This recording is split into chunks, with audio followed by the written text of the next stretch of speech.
성령의 능력으로 축복의 물줄기가 흐르는 이 예배가 되기를 간절히 축원합니다. 전체적인 볼륨을 조금 올려주면 우리 성도님들이 듣기에 편할 것 같습니다. 방송실 조금만 올려주시죠. 볼륨을요. 좀 솔직하게 말씀을 드린다면 교회 본질적인 회복, 신학적인 정립, 어떠한 신학적인 교회관 이런 거에는 우리가 큰 관심이 없습니다. 이건 신학자인 그리고 목회자인 저희들이 추구해 나가야 될 부분이죠.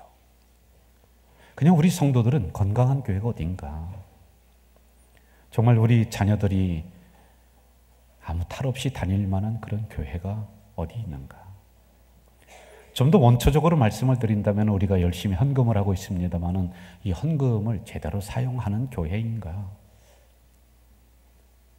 그리고 교회가 본질을 추구해 나가고 교회에 올바른 목소리를 내야 되는데 뒤에서 이상한 꿍꿍이 짓을 하는 그런 교회가 아닌가?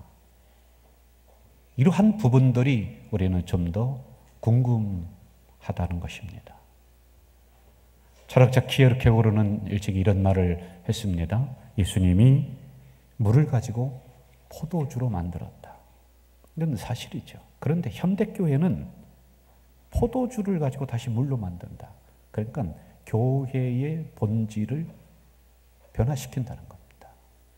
추구하지 않는다는 것입니다. 이 말을 받아서 어떤 신학자는 이렇게 얘기합니다. 현대교회는 한 걸음 더 나가서 포도주를 담아놓고 있는 이 항아리를 깨트려 버린다는 거예요.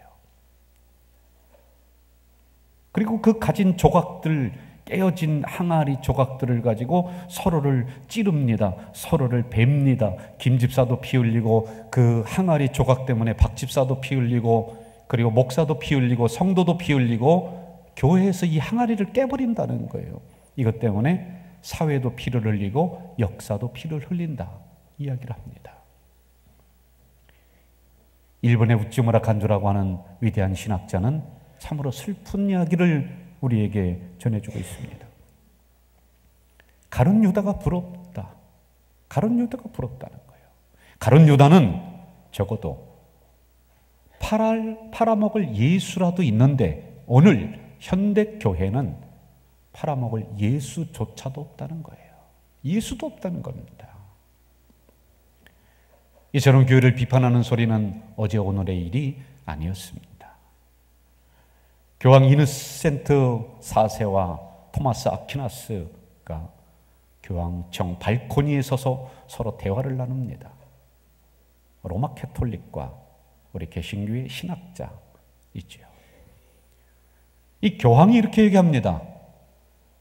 봐라, 지금 저 각국에서 예배를 드리고 미사를 드리고 헌금을 거둔 헌금 주머니가 돈이 막 지금 들어오고 있지 않느냐. 베드로는 은과 금은 내게 없다라고 얘기했지만은 우리는 은과 금이 풍부하다 자랑을 합니다. 이것을 받아서 토마스 아퀴나스는 이렇게 얘기합니다. 맞습니다. 은과 금은 풍부합니다. 그런데 그 다음에 베드로가 얘기했던 예수의 이름으로 일어나 걸으라라고 하는 그 예수가 여기는 없고 일어나 걸으라고 하는 그 능력이 사라졌습니다. 예수 그리스도의 이름을 잃어버린 교회, 복음을 잃어버린 교회를 말하고 있는 것입니다. 지난 100년 동안 한국 교회는 축복의 길을 걸어왔습니다. 그러나 최근 20년 동안은 곤두박질 치고 있습니다. 인원은 말할 것 없고요.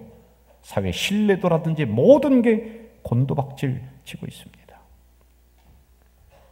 성도들이 교회가 재미없다라고 교회를 떠나버립니다. 행복한 신앙의 감격을 잃어버렸습니다. 교회는 더 이상 세상의 소금, 빛 아닙니다. 맛을 잃어버렸습니다. 하나님이 부흥의 촛대를 옮기신 게 아닌가라고 하는 두려움마저 듭니다. 레리 크랩이라고 하는 심리학자는 도전적인 책을 썼습니다. 교회를 교회되게 하라. 그는 여기에서 다음과 같이 이야기합니다. 현 시대의 교회들이 교회의 본질을 잃고 중심을 잃고 다 흔들리고 있다는 것입니다. 총 4장으로 구성되어 있습니다. 1장에서 사람들은 진짜 교회를 원한다. 진짜 교회를 사람이 원한다는 거예요. 그리고 사람들이 교회 나오는 이유는 세상 소리 듣고 싶어서가 아니라 하나님의 말씀을 듣기 위해서 교회 나온다. 그리고 3장에서는 우리가 꿈꾸는 교회는 어디인가? 사람들의 눈물을 닦아주고 성도들의 마음을 위로해주고 만져주는 교회를 우리는 꿈꾼다. 그 책 4장에서는 이렇게 말하고 있습니다. 진정한 교회는 4가지 특징이 있다. 교회에 진리에 갈급한 심령들이 있다는 거예요. 여러분들이. 진정한 교회는 영성 개발에 힘을 쓴다. 그리고 공동체 중심이다. 하나님 나라의 사명을 수행한다라고 얘기합니다. 여러분, 이게요, 신학자나 목회자가 이 책을 썼다면 제가 그러려니 하겠습니다. 그런데 평신도가 교회를 바라보면서 이렇게 됐으면 좋겠다, 이 마음을 이 책에 담아놨단 말입니다. 교회 홍수 시대에 우리는 살고 있습니다. 그런데 여러분, 예수님은 갈 곳이 없습니다. 참으로 충격적인 이야기고 슬픈 이야기입니다. 우리나라는 일찍이 종교에 망해본 나라입니다. 저 2조는 유교에 망했고 3국은 불교에 망했고 오늘날은 대한민국이 기독교에 망할 것 같다라고 하는 자조 섞인 소리를 하고 있습니다. 서울대학교 종교학 교수이신 정진홍 박사님은 이런 얘기를 합니다. 구원을 말하는 교회부터 구원을 받아야 된다. 참 부끄럽습니다. 구원을 말하는 교회부터, 너희들부터 구원받아라는 거예요. 제가 여러분 몇 가지 질문을 하면서 설교를 진행해 볼게요. 스스로 답을 해보시죠. 교회란 무엇인가? 교회 본질은 무엇인가? 왜 사람들은 교회 생활에 흥미를 잃고 있는가? 내가 다니고 싶은 교회는 어디인가? 정말로 건강한 교회는 존재하는가? 제가 이제 질문 드리는 거예요. 스스로 답을 하세요. 그런 교회에 함께 힘을 보탠다면 이루어갈 수가 있는가? 저는 이번 부흥회를 통해서 제 마음속에 묵직하게 다가오는 단어가 있었습니다. 그것은 교회를 섬길 때, 목회를 할 때 잔머리 굴리면서 하지 말아라. 잔재주 부리지 말아라. 진짜 교회를 말하고 교회의 본질을 추구해 나가면은, 그러면 성도는 행복할 것이요, 성도는 자부심을 느낄 것이요, 그러면 성도들은 우리 교회라고 하는 자랑스러움이 일어날 것이다라고 하는 이 이야기를 부흥 강사님이 일생을 목회하면서 농축된 단어로 이야기를 해주셨습니다. 여러분 아시다시피 우리 교회는 비전이 있고 꿈이 있는 교회입니다. 사람 중심의 교회고요. 한국교회의 희망의 횃불을 높이 들자. 우리가 큰 교회는 아닙니다만은 적어도 이런 교회로 우리가 추구해 나가자라고 하는 건강성을 이야기하는 교회입니다. 우리 교회 새로 오신 목회자분들이 2분이 가셨고 또 4분이 오셨습니다. 이 4분을 제가 모시고 어제 1시간 30분 정도 점심시간 때 제가 모시고 우리 교회의 역사, 우리가 함께 만들어가야 될 교회 목표, 이런 것을 이야기를 나눴습니다. 제가 간절한 마음으로 이렇게 얘기했습니다. 정말로 진짜로 대한민국에서 떳떳한 교회를 우리가 있을 동안에 한번 만들어보자. 성도들과 함께 꿈을 꾸며 야 진짜 교회다운 교회를 내가 다니고 있구나, 이 자부심을 우리가 한번 넣어주자, 이야기를 나눴습니다. 여러분 크다고 좋은 게 아니지요. 대형 교회라고 해서 대형의 은혜가 내려오고 큰 교회라고 해서 무슨 큰 축복이 내려오고 그건 아닙니다. 무조건 교회를 키우겠다는 생각은 버리자. 건강하고 행복한 교회로 만들어가자, 이야기를 했습니다. 저는 알맞은 시점에 우리 교회도 이제 그만 성장하겠습니다. 더 이상 우리 교회는 수용이 안 됩니다. 옆에 있는 교회로 가십시오. 여러분 이게 꿈입니까? 아닙니다. 그래야 됩니다. 덩치만 크게 만든다고 건강한 교회는 아닙니다. 우리도 언젠가는 교회를 분립해서 또 다른 건강한 교회가 우리 교회를 통해서 또 개척되고 또 개척되어지는, 그래서 우리만 커지려고 하는 이 욕심을 내려놓아야 됩니다. 여러분, 그보다 더 중요한 것은요, 여러분 한 분 한 분을 100명을 감당하고 1000명을 감당하는 건강한 성도로 훈련시키면 그게 진짜 교회입니다.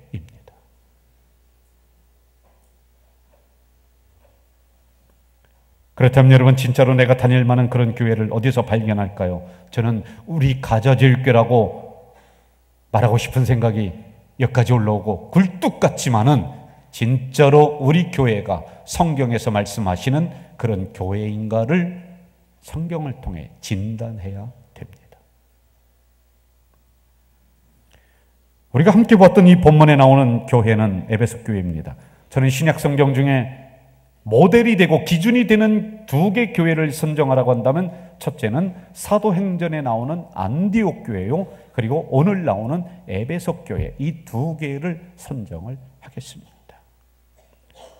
교회에 대한 이론적인 정의가 여러 가지로 있습니다. 그러나 성경은 다음과 같이 말씀하고 있죠. 교회는 예수 그리스도의 몸이다. 교회는 하나님의 집이다. 교회는 성도의 부르심을 받은 모임, 공동체이다. 이게 우리가 지금 교회라는 것입니다. 그리고 교회는 예수 그리스도의 신부이다. 그러면서 아주 중요한 한 가지의 사실을 말씀하고 있습니다.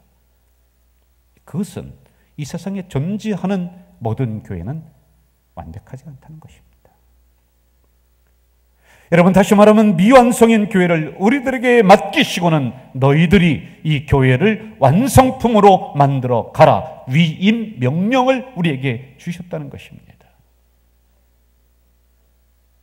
여러분, 우리가 신앙생활하면서 정말 분쟁이 없고 싸움이 없고 하나님의 말씀대로 진행되는 그런 교회를 만난다는 것 굉장한 행운입니다. 말 그대로 행운입니다. 그런데 더 큰 축복이 무엇이냐면은 그런 교회를 우리가 만들어 가는 것, 이것은 더 큰 축복입니다.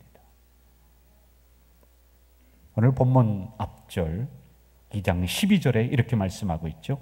그때 너희는 그리스도 밖에 있었고 이스라엘 나라 밖의 사람이라. 약속의 언약들에 대하여 외인이요 세상에서 소망이 없고 하나님도 없는 자이더라. 이랬던 우리입니다. 여러분과 제가 별로 상관이 없었습니다. 여러분들끼리도 별로 관계가 없었던 외인들이었습니다. 그런데 오늘 본문에서는 이렇게 말씀을 하고 있습니다. 이랬던 우리인데 그러므로 이제부터 너희가 외인도 아니요 손도 아니요 오직 성도들과 동일한 시민이요 하나님의 권속이라. 여러분 기억하십시다. 교회 주인은 예수 그리스도이십니다. 그런데 그 교회를 오늘 여러분에게 맡겼다는 것입니다. 여기에 있는 담임 목사에게, 특정한 어떤 사람에게 맡긴 것이 아니라 오늘 나오셨건 아니면 10년 전에 나오셨건 우리 모두는 교회를 맡은 외인이 아닙니다. 주인이라는 것입니다. 여러분, 교회 주인공이 되시기를 저는 간절히 축원합니다. 손님은 권리가 없습니다. 우리는 교회에 구경하는 구경꾼이 아닙니다. 우리는 교회 관광객이 아닙니다. 건강한 교회가 되기 위해서, 행복한 교회가 되기 위해서 우리는 함께 묶여져 있는 존재라고 하는 사실입니다. 이어지는 말씀, 성도들과 동일한 시민이요. 여러분 맞습니다. 우리 모두는 천국 백성입니다. 여러분, 교회에서는 차별이 있어서는 안 됩니다. 그렇게 교회를 만들어서도 안 됩니다. 여기에 있는 목사나 이름 없는 성도나 하나님이 볼 때는 맡겨진 직임이 다를 뿐이지 똑같은 죄인입니다. 나도 은혜 받아야 살고요, 여러분도 은혜 받아야 사는 똑같은 존재입니다. 그 근거가 어디 있을까요? 우리가 천국 백성이 시민권이 되었다, 하나님 앞에 막대한 돈을 들였습니까? 여러분, 그런 하나님이라면 저는 소개하고 싶지도 않습니다. 아니면 우리는 하나님 앞에 그만한 공로를 쌓았다. 여러분, 우리는 시간 나면 속상하게 하는 존재요, 시간 나면 하나님 앞에 가슴 아프게 하는 존재들입니다. 내세울 것도 없어요. 공로가 없습니다. 그럼 무엇이겠습니까? 성경은 이렇게 답을 하고 있습니다. 에베소서 2장 8절, 너희가 그 은혜로 인하여 믿음으로 말미암아 구원을 얻었나니 이것이 너희에게서 난 것이 아니요 하나님의 선물이라. 돈이 아닙니다. 여러분의 공적이 아닙니다. 하나님께서 감당할 수 없는 선물을 우리에게 주셨기 때문에 우리는 동일한 천국 시민이 된 것입니다. 그 다음 보면은 하나님의 권속이라 말씀하고 있죠. 가족입니다. 다시 말하면 우리는 하나님과 한 식탁에 둘러 앉은 사람이 되었습니다. 전에는 그럴 수 없는 인생들이었습니다. 전에는 감히 하나님 식탁에 근접할 수도 없었습니다. 우리는 거지처럼 얻어먹는 인생이었습니다. 그런데 이제는 당당하게 하나님 식탁에 같이 둘러 앉아서 함께 은혜를 받는 사람들, 이게 교회입니다. 이어지는 20절 말씀에서 이렇게 얘기하죠. 너희는 사도들과 선지자들의 터 위에 세우심을 입은 자라 그리스도 예수께서 친히 모퉁이 돌이 되셨느니라. 그렇습니다. 교회의 중심은 예수 그리스도, 근본은, 토대는 예수 그리스도이십니다. 여기까지가 교회론에 대한 선언적인 말씀입니다. 이제부터 중요합니다. 제가 부목사 초년생 시절에 꽤 큰 교회에 있었습니다. 이제 막 쫄병으로 이제 들어갔죠.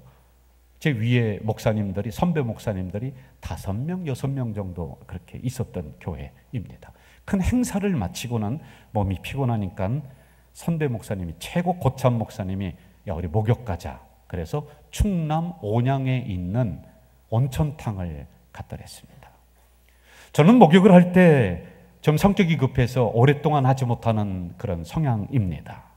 완전 쫄병이고 또 선배 목사님들이 쭉 있고 제가 뭐 그 교회 간 지 얼마 되지 않았고 그래서 목욕탕 한쪽 구석에서 그냥 바가지에 물 떠서 이렇게 찌얹고 있는데 최고 고참인 목사님이 있다가 김 목사 등 좀 밀어줘 그러더라고요. 그런데 그분이 덩치가 굉장히 큽니다. 등을 미는데 이건 완전히 운동장입니다. 등이요. 거기다 그러면 때가 얼마나 많이 나오는지 제가 밀어도 국숫가닥 같은 때가 계속 나오는 거예요. 저는 제가 태어나서 그렇게 땀을 흘리면서 목욕탕에서 정성을 다해 다른 사람의 등을 밀어본 적이 거의 없습니다. 그때 빼고는요, 없습니다. 그렇게 땀을 뻘뻘 흘리면서 등을 다 밀었는데 마치고 나니까 옆에 있던 두 번째 고참 목사가 있다가 야, 김 목사 등 잘 미네. 나도 밀어줘. 그런데 이분은 거짓말 안 시키고 제 2배입니다. 덩치가요, 2배입니다. 등짝판이요, 얼마나 넓은지. 그리고 이 목사님이 때가 나오는데 때도요, 전에 있는 목사님보다 더 많이 나오면 나왔지 덜 나오지 않습니다. 여러분, 저는 그때 알았습니다. 야, 목사들은 때가 많구나. 야, 더럽구나. 목욕 안 하는구나. 그런데 여러분, 더 치사한 게 있습니다. 내가 지들 등을 밀어줬으면 지들도 내 등을 밀어줘야 될 거 아닙니까? 그런데 다 밀고 나니까 고참 목사가 있다가, 그리고 두 번째 고참 목사가 있다가, 야, 시원하다. 할렐루야. 저는요, 할렐루야가 아니라 헬렐레가 됐습니다. 제가 목욕하고 스트레스 풀러 갔다가 저는 목욕하면서 목사님들에게 상처받은 것은 그때가 처음입니다. 죽을 고생을 하고 자기들 다 됐다고 나가자고 합니다. 저는 나오면서 정말 깊은 상처를 가지고 제가 속으로 이렇게 얘기했습니다. 내가 속으로 니들하고 목욕을 가면 다시는 목사가 아니다. 그렇게 여러분 생각하다가 제가 깨달은 게 하나가 있습니다. 그렇구나. 교회는 목욕탕이구나. 교회는 때 닦아주는 데구나. 교회는 이렇게 섬기는 데구나. 교회는 땀 흘리며 헌신하는 데구나. 목사가 뭐냐? 성도들이요, 등 가렵다고 할 때 손이 등 뒤로 가지 못할 때 뒤에서 때밀이 수건 가지고 때를 밀어주는 게 그게 목사구나. 여러분, 이게 교회입니다. 이게 교회입니다. 우리 교회 여러분 대가부가 없습니다. 우리 교회 똑똑한 사람이 별로 없습니다. 잘난 사람 별로 없습니다. 그러나 이 지역에서 상처난 심령들이 와서요, 마음을 위로받고 눈물을 흘리는 심령들이 와서요, 그 눈물을 닦아주는 그런 교회, 목욕탕과 같은 교회, 이게 교회구나. 존 러스키라고 하는 신학자는 교회는 어떻게 되어지는 것이냐, 무엇으로 만들어지느냐, 건축을 어떻게 하느냐, 자갈, 흙, 시멘트, 철근 아닙니다. 그는 7가지로 얘기합니다. 교회는 진리가 선포돼야 된다. 맞지요? 교회 안에는 성도의 교제의 아름다움이 우러나야 된다. 이것으로 교회가 만들어진다는 거예요. 교회 안에는 애정이 있어야 된다. 교회를 사랑하는 애정, 내 교회라고 하는 절대성이요. 교회 안에는 희생이 있어야지 교회가 건축이 된다. 순종이 있어야 된다.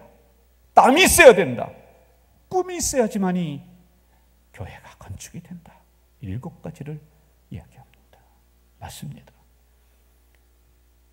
여러분, 우리 가져질 교회가 완벽하지 않습니다. 그러나 오늘 본문처럼 서로 연결되어 있습니다. 조금 때가 많고요, 조금 더럽고 추악한 모습들이지만 그런 건물들이 서로 연결되어지는 것이 바로 우리 교회입니다. 그러면서 주 안에서 때 벗겨가면서 점점 성전이 되어 가는 것입니다. 어느 분이 한국교회, 건강한 교회, 부흥하는 교회를 연구하다가 이런 연구 자료를 내놨어요. 프로그램이 좋아서는 아니라는 거예요. 그 목사님의 설교가 좋았으냐, 뭐 그것도 있지만 그게 결정적인 이유가 아니라는 거예요. 그 교회의 역사를 파고들다 보니까 그 밑에요, 순교자가 있었다는 거예요. 그 교회에서. 그리고 꼭 목숨을 내던지는 순교자가 아니더라도 순교자에 걸맞는 행동을 했던 어른이 있었다는 거예요. 제가 그 연구를 보면서요, 옛날을 떠올리게 됐습니다. 여러분, 옛날에 우리 교회 어르신들, 장로님들, 권사님들, 성도들 들어오면요, 저 밖에서요, 눈 털어주고요, 비 오면은 수건으로 다 닦아주고요, 신발 정리하고, 그런데 그게 그 교회에 있었다는 거예요. 저는 이번에 극강 한파가 하필이면 특세 기간에 지난주에 한 2, 3일 정도 몰려왔습니다. 그런데 제가 감동이었던 것은 그 추위에도 불구하고 온 성도들이 다 나오는 거예요. 그리고 일찍 나와서 안내로 주차장에서 또는 방송실에서 찬양으로, 저는 그걸 보면서 야, 이러한 성도들의 헌신, 순교적인 자세, 이 위에 교회가 세워지는구나. 참으로 감동이었습니다. 이것을 본문에서는 그 안에서 건물마다 서로 연결하여 주 안에서 성전이 되어 가고, 그렇습니다.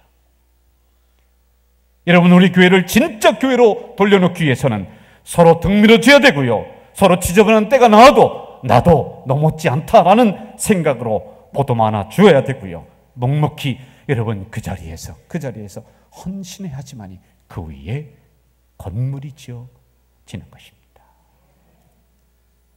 교회를 신학적으로 구분할 때는 무형교회, 유형교회 나누고요, 성도를 구분할 때는 성전, 신학적으로 말하면 여러분 개인이 교회이다, 이렇게 얘기를 합니다. 오늘 본문 마지막 절에서는 이렇게 말씀하고 있죠. 너희도 성령 안에서 하나님이 거하실 처소가 되기 위하여 그리스도 예수 안에서 함께 지어져 가느니라. 여러분, 다 아는 사실 하나 이야기합시다. 신앙생활하면서 가장 힘들게 하고 어렵게 하는 게 누구예요? 세상 사람입니까? 아니에요. 다른 교인이? 아니에요. 예수 안 믿는 내 친구입니까? 아닙니다. 바로 하나님의 성전이라고 하는 김집사입니다. 바로 하나님의 성전이라고 하는 박집사입니다. 바로 하나님의 성전이라고 하는 이집사입니다. 하는 모양새 보나 말하는 솜씨 보나 가끔 가다가 심한 소리 할 때 보면은 정말 저 사람이 집사님인가, 저러고도 찬송하는 거 보고 저러고도 예배 드리는 거 보면은요, 고개를 절레절레 흔들 때가 한두 번이 아닙니다. 여러분, 기억하십시오. 교회는 천국이 아니라 병원입니다. 다 아픈 사람들이 오는 것입니다. 너에게도 아픔이 있고 나에게도 아픔이 있습니다. 교회는 하늘의 천사들이 모여있는 것이 아닙니다. 성인들이 모여서 예배 드리는 것이 아닙니다. 죄인들이 오는 곳입니다. 다시 말하면 아직 우리들 인격 안에는 주님이 거하실 만한 처소가 못 되었어요. 우리들의 말 속에는요, 주님이 거하실 만한 성전이 아직은 못 되었어요. 그래서 함부로 나갑니다. 그러나 분명한 한 가지는 점점점 그런 성전이 되어갑니다. 치료받습니다. 그러므로 우리 모두는 그리스도 안에서 함께 지어져가는 존재들입니다. 우리 가자들교회 모인 성도 여러분, 마치 붕어빵을 찍어내듯이 여러분을 똑같이 찍어내지 않습니다. 누구는 좀 덜 됐습니다. 누구는 좀 덜 성숙했습니다. 그러므로 지금도 지어져가는 존재, 함께 건강한 교회로 만들어져가는 여러분과 저입니다. 교회 속성을 네 가지로 얘기하죠. 통일성, 성별이 다르고 집안이 다르지만은 이곳에 함께 모인 우리는 통일되었다, 똑같다. 그리고 경건성, 사도성, 그리고 보편성을 얘기합니다. 보편성이란 이곳은 누구나 올 수가 있다는 거예요.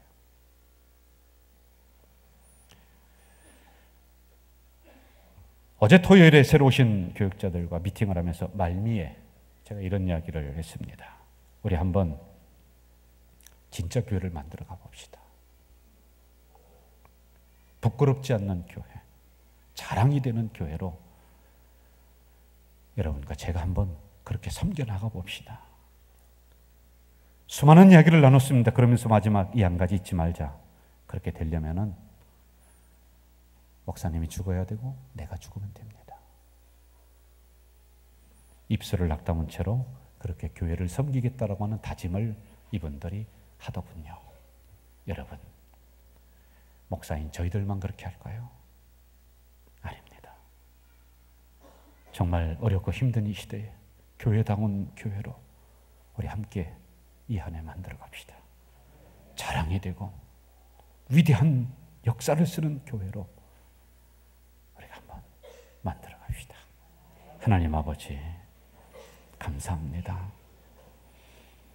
교회 때문에 눈물을 흘리고 방황하는 이들이 얼마나 많이 있는지요. 우리 가자질교회가 거룩한 교회 될 수 있도록, 그래서 다시 교회로 돌아가도록 애쓰고 수고하는 우리 교회 되도록 인도해 주시옵소서. 예수님의 이름으로 기도하옵나이다. 아멘.